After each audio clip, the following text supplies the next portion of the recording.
Bonjour Michel Fer. Bonjour.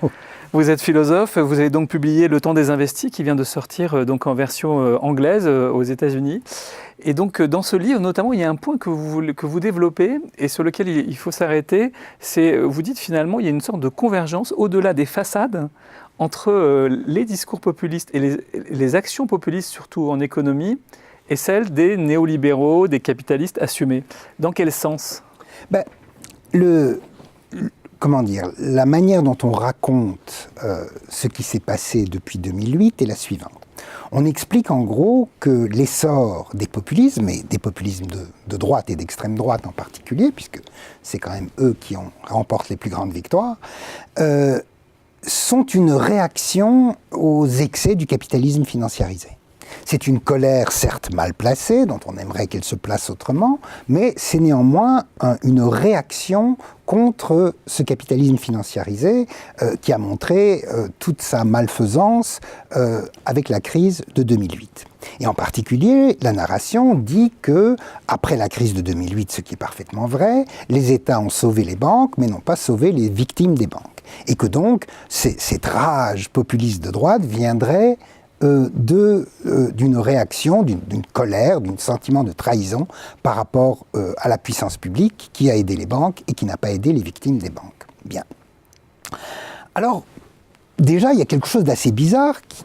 On peut se demander pourquoi, quand les gens ne sont pas contents de l'état du capitalisme, pourquoi vont-ils vers l'extrême droite et pas à gauche ? C'est souvent assumé que c'est comme ça. Oui, quand le capitalisme est très méchant, les gens vont à l'extrême droite. Enfin, il y a quand même pas mal d'exemples où c'était plutôt l'inverse. Bon, ça, c'est la première chose qui, déjà, est bizarre dans cette espèce de narratif central.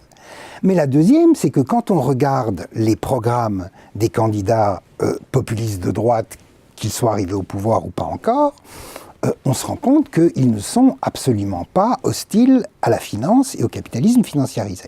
Pour prendre l'exemple le plus frappant qui est celui de Donald Trump, certes, Donald Trump n'aime pas les migrants et les migrations, certes, Donald Trump a des velléités de protectionnisme dont la réalité peut se discuter, mais pour ce qui est de la circulation du capital, là, il n'y a absolument aucun problème. Au contraire, la première chose qu'il a faite quand il est arrivé au pouvoir, c'était d'éliminer le minimum de régulation qu'offrait le Dodd-Frank Act qui avait été pris après 2008.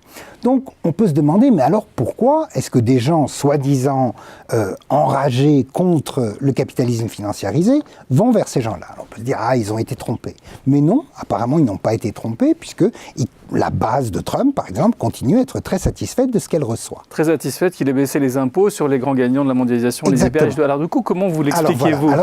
Il me semble qu'on peut l'expliquer de la manière suivante.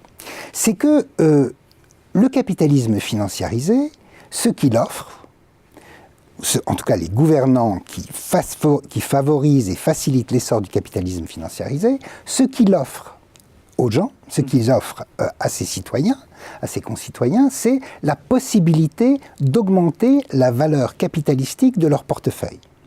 Alors ça veut dire, pour les gens qui ont un portefeuille déjà conséquent, c'est pouvoir augmenter la valeur de ce portefeuille financier de leur titre.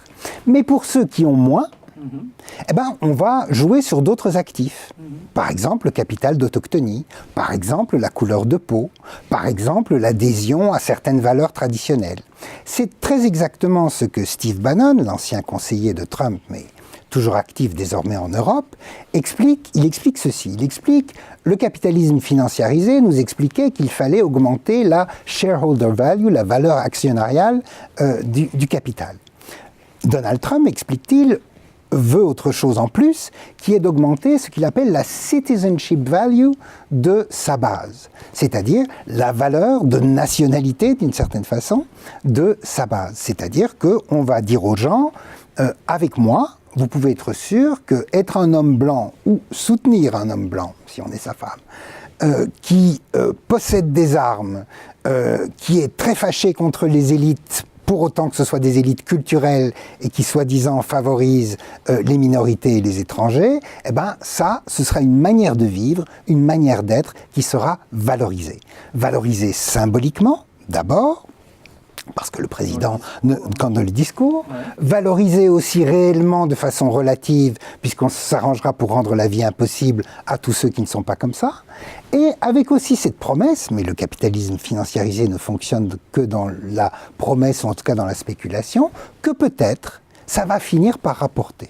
Que peut-être le Make America Great Again va se traduire pour ces gens-là par des revenus aussi. Alors, c'est pas sûr, mais du moins, on présente les choses comme ça.